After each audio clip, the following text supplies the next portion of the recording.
The College Football Playoff Committee has placed the Miami Hurricanes fourth in their first batch of rankings. Here's why they did it and what it means for the Canes.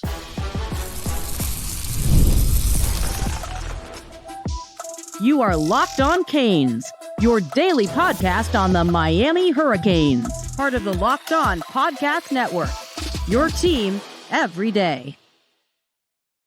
Miami's 9-0. Miami's in the college football playoff picture. Got to keep winning, but all is good. I am Alex Dono, University of Miami alumnus, co-host of Locked On ACC and writer for Canes County at Rivals. And thank you so much to the everydayers for making Locked On Canes your first listen and your first watch today. We're available free wherever you get your podcasts. We're free on YouTube. We're part of the Locked On Podcast Network, your team every day. Today's episode is brought to you by Game Time. Download the Game Time app. Create an account and use code LOCKEDONCollege for $20 off your first purchase.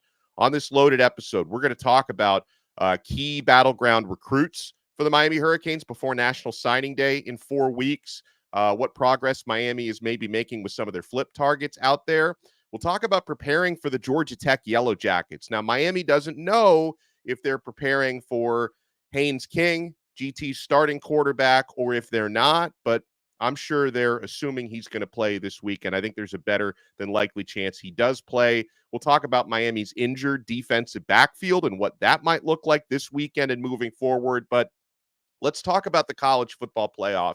We've been waiting for this, 10 plus weeks because we're entering week 11 of the college football season for the CFP rankings to finally drop, right? That top 12. Now, I thought it was interesting how the CFP committee in recent weeks had said, like, we're not going to base any of our judgment on what the AP poll looks like or what the coaches poll looks like. And then their ranking looks a lot like the AP and the coaches poll when it actually comes out on Tuesday night. You've got, unsurprisingly, the Oregon Ducks at number 1 at 9-0, 7-1 Ohio State, 7-1 Georgia, ranked second and third. Your 9-0 Miami Hurricanes ranked fourth, followed by Texas at 5, Penn State, Tennessee, Indiana undefeated at 8th, BYU at 9th. They're off to a great year, 8-0. Notre Dame at 10th, Alabama. Alabama, how many games do they have to lose before they get eliminated? 4? And then Boise State at number 12. And side plot, we'll talk about this, SMU. Despite the excellent season that they're off to, they're on the outside looking in at number 13. It is a 12-team playoff, a 12-team bracket. Now, one of the questions that I've been getting since these rankings came out last night, because people have also been looking at projected brackets, right? Not just the rankings, but what the bracket is going to look like. And they're asking me, how come Miami's ranked number 4, but we keep seeing them on the brackets as a 3 seed? That's because the top 4 seeds, top 5 seeds, all end up going to conference winners, or actually the top 4 seeds to conference winners. I got this wrong a couple weeks ago, and I was talking about top 4 seeds to conference winners, and then you start the at-larges after that. The top rated group of 5 conference winner is going to get a seat at the dance somewhere in the top 12, but because of the top 4 seeds going to conference winners, you look at, obviously, Oregon and Ohio State, who are both ranked above Miami. They're in the same conference in the Big Ten. They both can't win it. So, one of them is going to be outside that top 4 when it's all said and done. So you've been looking at a bracket that would have, and boy, would this be spicy, if Miami, and again, you've got to keep winning, right? Because everything I'm saying right now is completely irrelevant if Miami doesn't win out this year. But if you win out, including the ACC championship game, you would have a first round bye. Boy, wouldn't that be nice? And then in the second round, which would be played probably at the Peach Bowl in Atlanta, you would take on the winner of a 5 seed versus 11 seed matchup between Texas and Alabama. Boy, would either of those matchups be a lot of fun. You talk about brand name and power. Obviously, Alabama has been the most powerful brand in football for the last, 15, 16 years. That's why they're somehow ranked inside the top 12, despite having 2 losses. And Texas, of course, one of the biggest brands in college sports. So, I know that I know that there's obviously a lot of things we can nitpick, not just with Miami's rankings, but a few others here. But let me just say this, folks, to even be in this position, where, Miami had an underwhelming 7-5, turned into a 7-6 season last year, couldn't get out of their own way in a lot of important games. To be in this position a year later, to be talking about a 9-0 start, best start since 2017. If Miami can win out, they have an opportunity to be, 12-0, undefeated heading into the postseason for the first time since 2002. We're talking 22 years. Let's not forget 2 years ago, Miami was 5-7. One of the most embarrassing losses in program history against Middle Tennessee State happened that year. 2 years later, you're talking about a 9-0 team that's on the cusp of CFP. They control their own destiny to get there. And you've also, for the first time since 2004, you've won the Florida Cup. Victories over Florida State and Florida in the same year. This has already been a special season for Miami, but even at 9-0, you feel like the work's only getting started. So, all right, here some of my thoughts on this top 12 college football playoff ranking. Here's the bottom line. If you're in the SEC or the Big Ten, especially if you're one of the media darlings, because unfortunately for Indiana, they're not one of the media darlings, even though they're in a Power 2 conference. But if you're one of these media darlings in the Big Ten or the SEC, a close loss is valued higher than a close win is for a team in the ACC or the Big 12, right? That Miami, oh man, how come they weren't more convincing against Cal, but then Alabama loses to Vanderbilt? I heard Heather Dinich on ESPN was like, well, that's a quality loss because Vanderbilt's bowl eligible. Like, what? If you're in the SEC or the Big Ten, a close loss is valued better than a close victory if you're in the ACC. That's just the way it is, guys. And I know that, again, for Miami, it doesn't matter if you win out, but if you don't win out, this is the sort of thing that can haunt you, okay? And, do we have the right to raise an eyebrow at Miami being ranked behind a pair of 7-1 teams when our team is 9-0? Now, the counter argument would be, a lot of people will be saying this, well, I mean, do you really think Miami would beat Ohio State or Georgia head to head? I get it. They would be, betting underdogs in either of those games, right? And people will say, well, have you seen Miami's defense? It's a liability. So the arguments always come down to perception, right? That's where the arguments of perception and eye test end up trumping actual on-field results, because we already knew that the on-field results don't tell the whole story or don't matter completely to the committee. Because if college football playoff rankings were earned by results on the field, I hate to say anything nice about these guys, but if college football playoff rankings were actually earned, Florida State would not have been left out last year after a 13-0 start. Safe to say they will be left out again after a 1-8 start. But obviously, eye tests, power rankings have a lot to do with this because, again, the Alabama Crimson Tide, they somehow have a spot in the top 12 despite 2 losses this year. They're in this ranking because of their brand and because of their perception, not because of what they've earned. Because at 2 losses, you have not earned, in my humble opinion, the right to be inside the top 12. I'm sorry. Alabama is in there because of Nick Saban, and Kalen DeBoer is somehow still reaping the benefits of that. The team that I really feel bad for here, and obviously they've got the same opportunity as Miami. If they win out, they're going to be in. But SMU, I can't help but feel like they're being hosed right now. And again, maybe the problem will work itself out for them.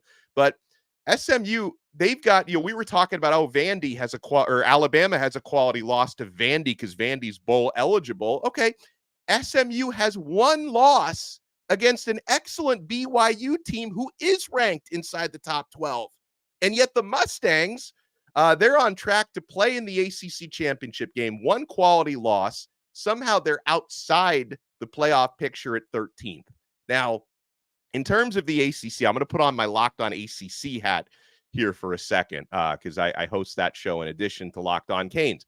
Perhaps the only way for the ACC to get 2 teams into the playoff, and I'm absolutely not rooting for this scenario whatsoever, but I think the only way the ACC might get 2 teams in would be for an 11-1 SMU team to defeat a 12-0 Miami team in the ACC championship game, because maybe in that scenario, SMU then would get the 3 seed and Miami would get an at-large. I am obviously not rooting for that because I'm a Miami guy. And even so, are we certain that the CFP committee would even keep Miami in the top 12 if they lose just one game? I wouldn't feel too sure about that. So, again, let's be thankful for where Miami is right now and the opportunity that doesn't matter how close these next 4 games are, including the ACC championship. If Miami wins their next 3 against Georgia Tech, Wake Forest, and Syracuse, they will be in the ACC championship game. Even if Miami wins their next 4 games ugly, right? You're down 18 points in the third quarter. You find a way to come back and win. Even if Miami wins ugly, they do have an opportunity to earn a number 3 seed in a conference championship. But unfortunately, if you suffer just one loss this year, the perception of SEC and Big Ten is probably going to trump anything else. So that's what we're looking at right now. And folks, I'm so excited for what we have left on this episode because we're only getting started. I want to talk about Miami's defensive backfield because we do have a player, as you remember, if you watch that Duke game, injured. Maybe we have a player who's on the verge of coming back and joining the defensive secondary. Again, we try to go 1-0 every single week, not only with Miami Hurricanes football, but on this show, we try to go 1-0 every single day on Locked On Canes. So we'll talk about preparing for Georgia Tech. We'll talk some recruiting. My friends, we are only getting started. You want to keep it locked right here on this brand new episode of Locked On Canes.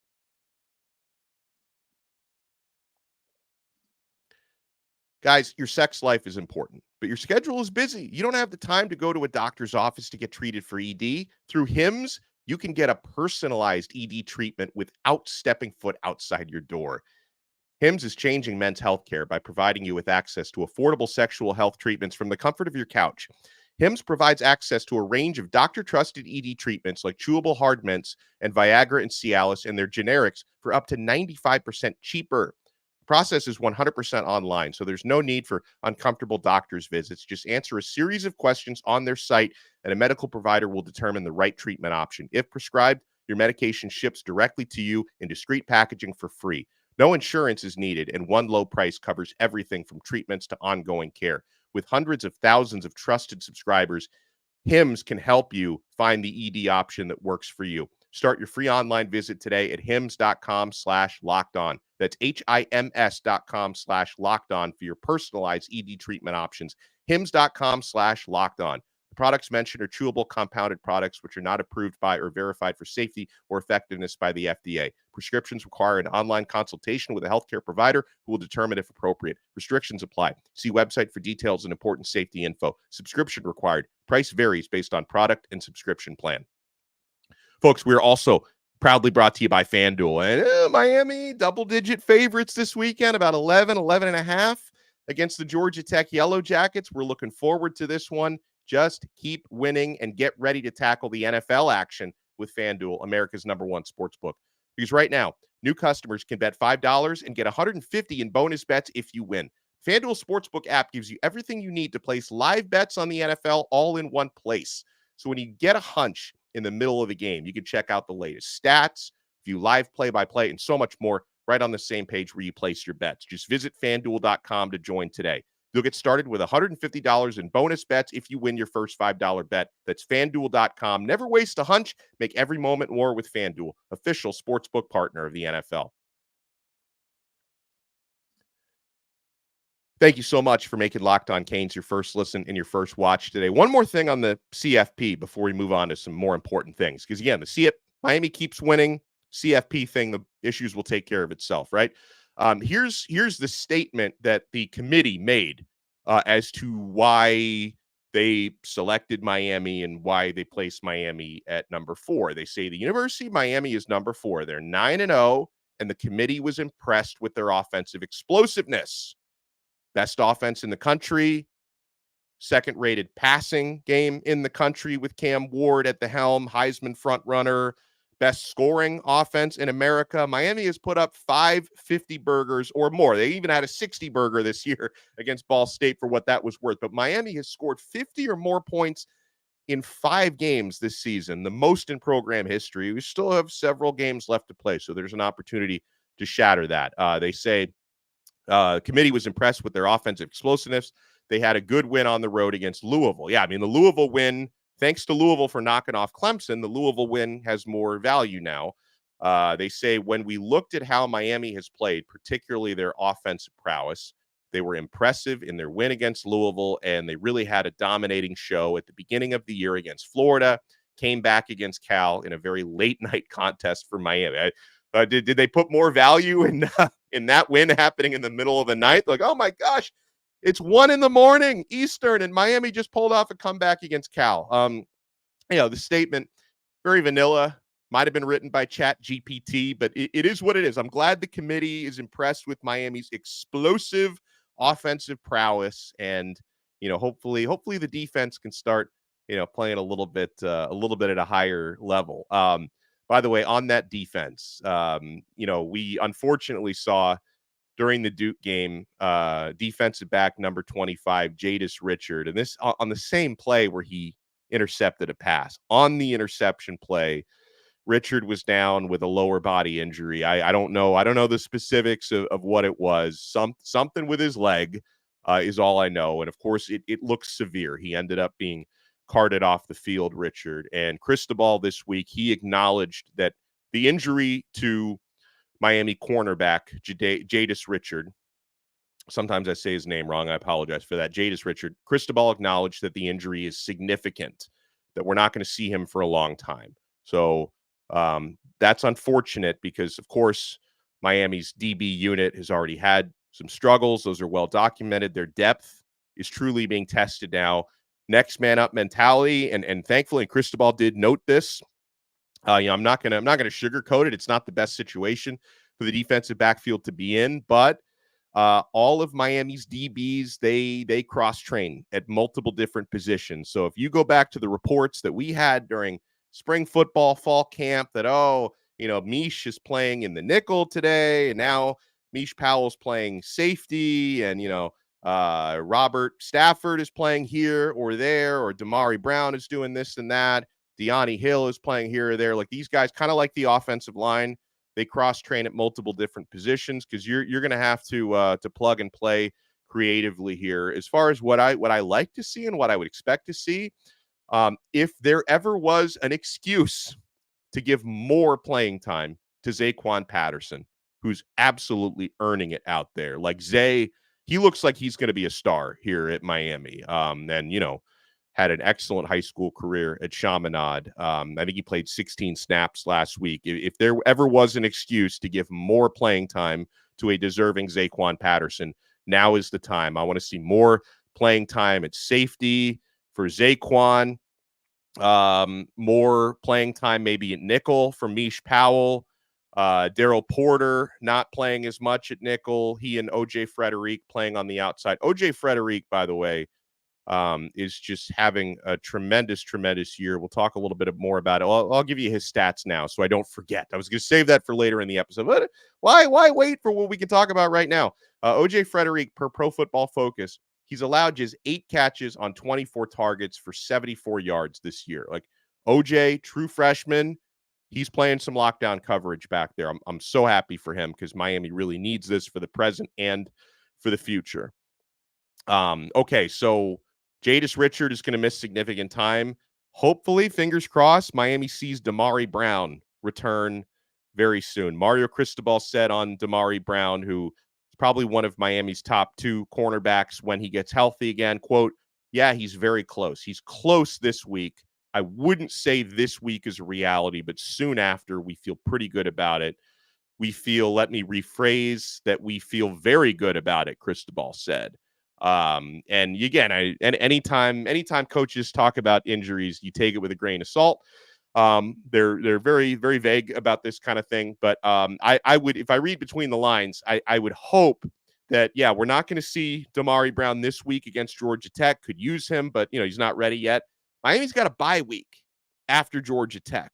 You got a bye week before you host Wake Forest on November 23rd, which looks on paper like the easiest of your 3 games remaining. So wouldn't it be nice if Damari Brown could be ready to return after the bye week, get his feet wet against, I'm not going to disrespect the opponent, but just if you compare Wake Forest to Syracuse and to Georgia Tech, that would be, that would be the less of the 3. You get to get his feet wet a little bit, because then you go up against Syracuse on the road the following week.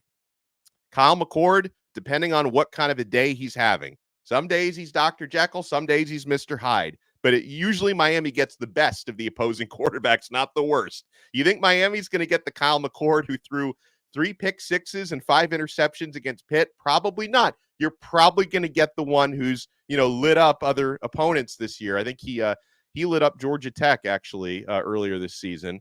So you'd like to have Damari Brown like at his healthiest for that Syracuse game with a little bit of rust kind of shaken off by that time. So hopefully that's what we'd be looking at.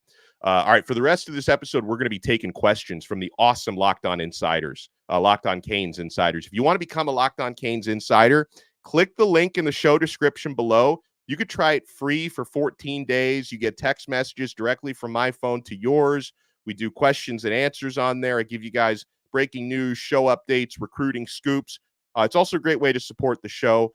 Sign up, try it free for 14 days. Click that link below. If you like it, you can opt in for $4.99 a month. If you don't like it, no sweat. After 2 weeks, opt out. We'll go on with our lives.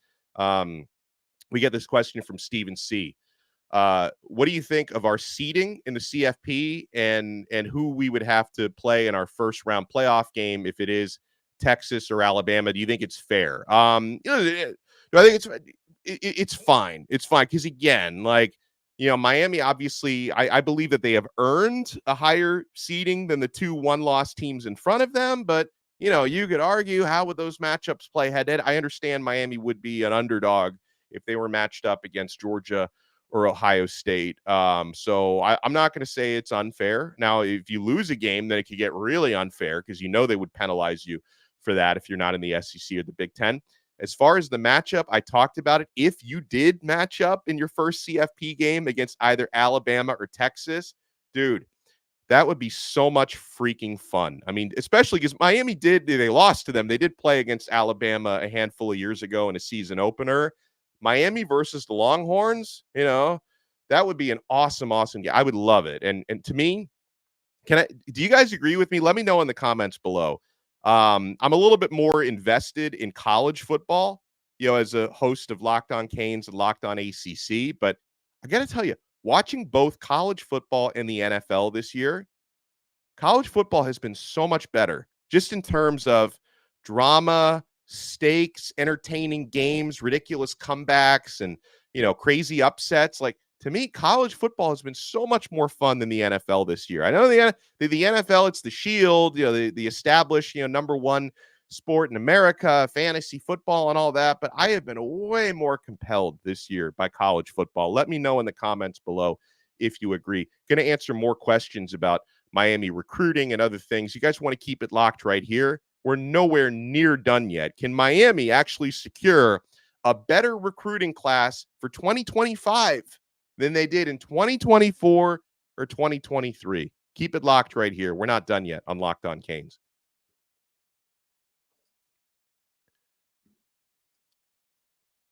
My friends, Z-Biotics pre-alcohol probiotic drink is the world's first genetically engineered probiotic. It was invented by PhD scientists to tackle rough mornings after drinking. Here's how it works. When you drink, alcohol gets converted into a toxic byproduct in the gut. It's this byproduct, not dehydration, that's to blame for your rough next day. Pre-alcohol produces an enzyme to break this byproduct down. Just remember to make Z-Biotics your first drink of the night. Drink responsibly and feel your best tomorrow. Step 1, drink that pre-alcohol. For best results, make pre-alcohol your first drink of the night. Step 2, drink responsibly. Pace yourself, hydrate, get a good night's sleep. Step 3, enjoy tomorrow. Wake up feeling refreshed and ready to take on the day. Go to zbiotics.com/lockedoncollege to learn more and get 15% off your first order when you use our code LOCKEDONCollege at checkout. Z-Biotics is backed with a 100% money-back guarantee. So if you're unsatisfied for any reason, they'll refund your money. No questions asked. Remember to head to zbiotics.com/lockedoncollege and use the code LOCKEDONCollege at checkout for 15% off. We're also proudly brought to you by Game Time. Guys, this is where I'm getting the best deal on tickets, especially last minute. We had you guys with a deal a couple weeks ago for tickets under $100 for the Florida State game. You weren't finding prices like that anywhere else. Guys, Game Time has a new feature called Game Time Picks that makes getting tickets to see your favorite teams play live even easier. Game Time Picks filters out all the fluff to show you only incredible deals on great seats so you don't have to waste time searching through thousands of tickets. Guys, I love at Game Time how the prices get better the closer you get to the event. The all-in pricing feature is a game changer, shows you the total upfront with no surprise fees at checkout. Get a panoramic view from your seat in the app before you buy. Take the guesswork out of buying tickets with Game Time. Download the Game Time app, create an account, and we'll hook you up. Use our code LOCKEDONCollege for $20 off your first purchase. Terms apply. Again, create an account and redeem code LOCKEDONCollege for $20 off. Download Game Time today. What time is it? It's game time.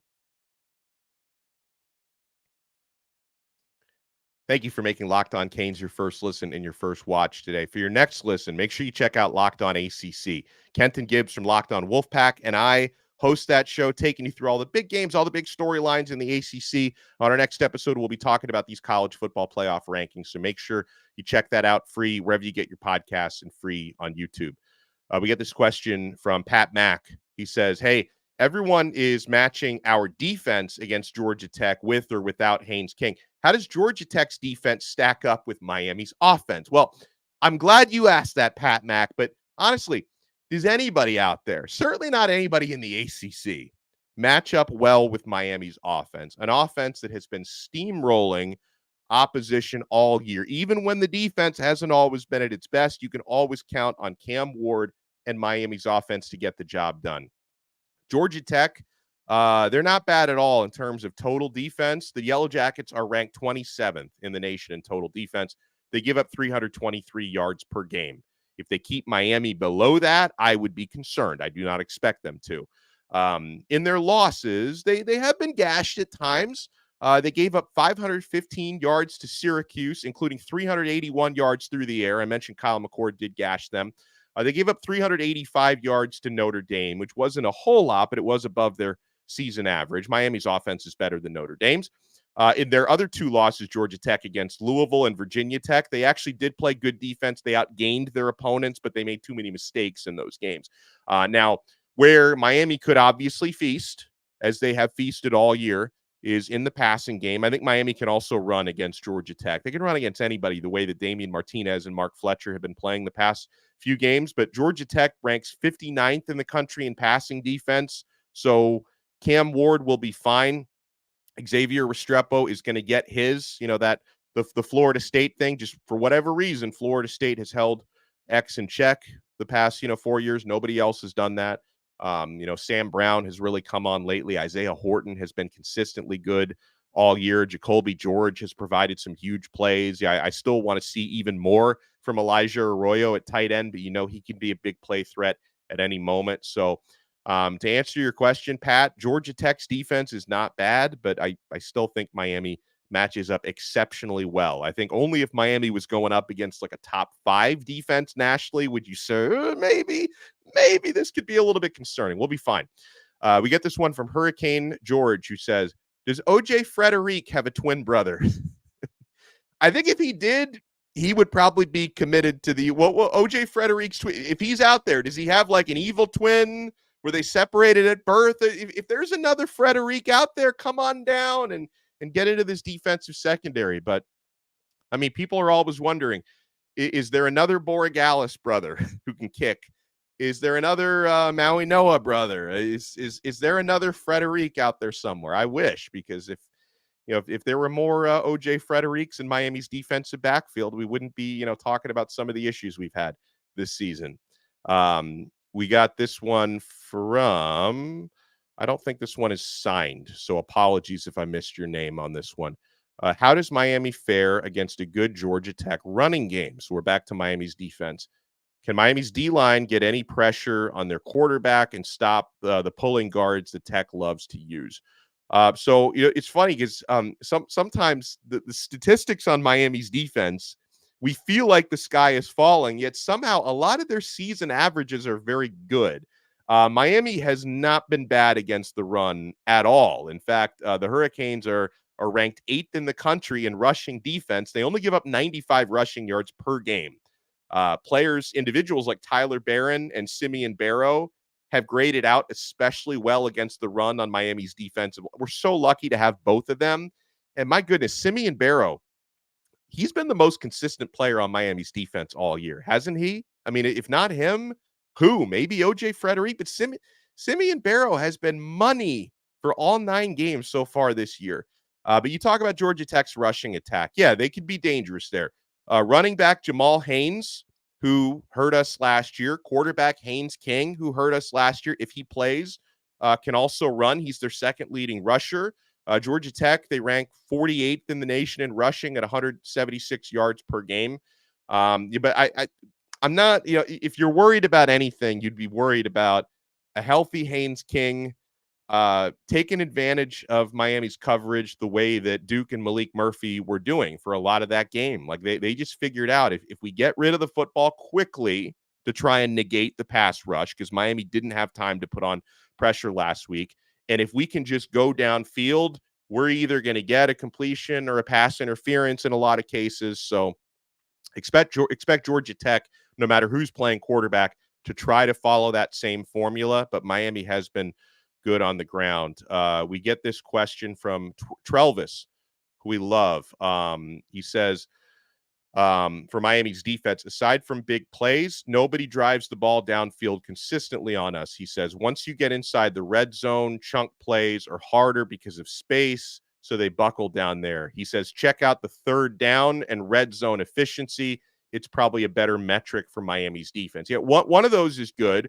Miami's third down defense is not just good, they're elite. They're ranked 12th in the country. Miami allows opponents to only convert 30% of their third downs this year. And what makes that metric so important is how good Miami is on both sides of that, right? Having a top 12 third down defense and having the top third down offense in the country at a little under 60% now, I think. But being number one in both of those categories is huge. As far as the red zone defense, Travis, that one doesn't really enforce your argument at all. Miami's not technically been good in the red zone. They're 82nd nationally in red zone defense, but the third down, you're on point with that. All right, we get a question here from GME Kane, who says, hey, Mario had the quote the other day. We have built this program from the inside out, have layered it the right way, are sitting on our 2 best classes in history talking recruiting. And this one coming up might be better than all of them. Says, do you believe this is coach speak, or do you think Mario has the loafers polished and ready to go? All right, so first thing to remember, Miami had a top 7 class of 2023, top 5 class of 2024. I don't think the class of 2025 is going to be ranked higher than the previous 2 classes, but you got to remember, Miami's coaching staff, they don't go by the star system. They don't go by the 24/7 rankings or the on-3 rankings. They go by their own evals, and their evals are both on the field and between the ears, okay? Miami, if you do go by the rankings right now, Hurricanes have the 11th rated class in the country at this point, 4 weeks before signing day. Miami's definitely going to finish inside the top 10, I believe. Top 5 by the rankings feels unlikely. Top 10 feels inevitable. Miami has the opportunity down the stretch. Let's talk about some of the players that they're still battling for, okay? You have the opportunity to try and flip top cornerbacks like Ben Hanks Jr. and DJ Pickett. Now, I feel a lot more confident at this moment about flipping Hanks than I do about Pickett. I think LSU has done a pretty good job keeping him locked in, and unfortunately, we thought Pickett was going to visit for the Florida State game. He didn't. Ben Hanks did.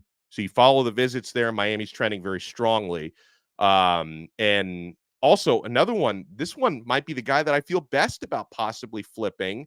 He's from Georgia now, but he's got South Florida roots. I think he was born in South Florida. Shamar Arno, a USC commit at corner, very good player, is also very much in play. So I think Miami's going to finish with a really strong defensive back class. That's our biggest need.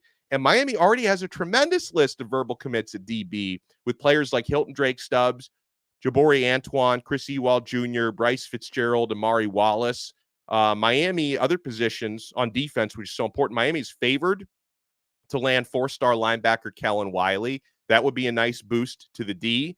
Miami has some dogs committed for the offensive line already, like center SJ Alofai-Tuli, guard Max Buchanan. I mean, Buchanan, both of those guys, I love them both. Buchanan, I think, is one of the more underrated recruits in the class. And if you've been paying attention to high school football this year, Luke Nickel is one of the biggest risers in the country when it comes to his recruiting stock. Miami's committed quarterback out of Milton, Georgia. So he's going to end up being another great one at the U. Luke Nickel's star has been rising, quickly.